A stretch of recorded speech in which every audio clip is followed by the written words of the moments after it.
जय हिंद। ये है गुजरात का थर्ड पार्ट। हमने लास्ट पार्ट में जूनागढ़ पढ़ लिया था। आज हम पढ़ेंगे भावनगर के बारे में, जहाँ पे जहाज़ों को तोड़ने का काम किया जाता है। पोत भंजन है वहाँ पे, जहाज़ों का पोत भंजन। जितने भी बड़ी-बड़ी जहाज़ें हैं उनको भी तोड़ने की एक टेक्नीक होती है।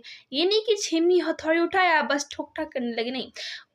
उस जहाज़ में जितनी सारी भी चीज़ें लगी होती हैं, आपका प्लग हो गया, स्विच हो गया, तार हो गया, उन सबको अच्छे से निकाल के सेकंड हैंड बेचना होता है। वहाँ पे जितने भी फर्नीचर्स यूज़ होते हैं आपकी बोट में, प्लेट्स यूज़ होती हैं, चम्मच यूज़ होते हैं, सारा वो बिक जाता है वहाँ पे भावनगर, ठीक है? और वहाँ पे नमक अनुसंधान केंद्र भी है। ओके, अब हम आगे बढ़ते हैं। अब गुजरात में एक शहर है वडोदरा। वहाँ पे नानावती आयोग का गठन किया गया था।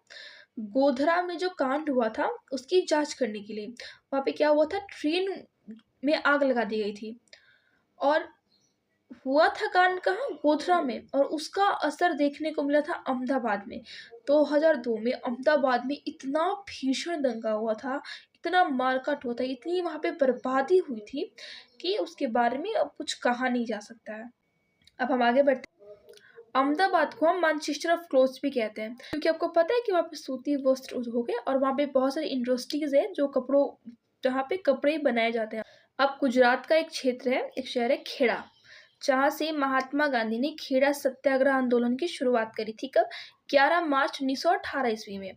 और उस सत्याग्रह का नेतृत्व, मुख्य रूप से नेतृत्व किसने किया था, तो सरदार पटेल ने किया था। इसमें बहुत सारे लोग जुड़े हुए थे और ये जो सत्याग्रह, जो ये आंदोलन था, वो अंग्रेजों के खिलाफ था। ठीक है, आपको समझ में आ गया होगा, एग्जाम से में पूछता है ये सवाल। आगे बढ़ते हैं। वहाँ पे एक शहर है पाटन, जहाँ पे रानी का बाव है।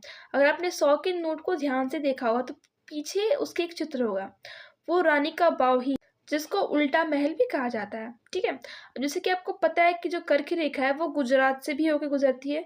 तो गुजरात में एक नदी बहती है माहिम, जो वडोदरा से निकलती है और एक बार कर्क रेखा को काट के ऊपर की तरफ जाती है और फिर नीचे की तरफ आती है और मध्य प्रदेश में जाके नर्मदा नदी से मिल जाती है और आके खंबात की खाड़ी में गिर जाती है।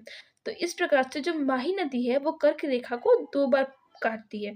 को याद रखना, एग्जाम्स में पूछा जाता है। आई होप आप लोग को गुजरात बहुत ही अच्छे से समझ में आ गया होगा। ऐसी मोर इन्फॉर्मेशन वीडियोस के लिए टू सब्सक्राइब। और अगर आपने लास्ट के 2 पार्ट्स नहीं देखे हैं तो प्लीज़ आप उन्हें देख लीजिएगा। जय हिंद।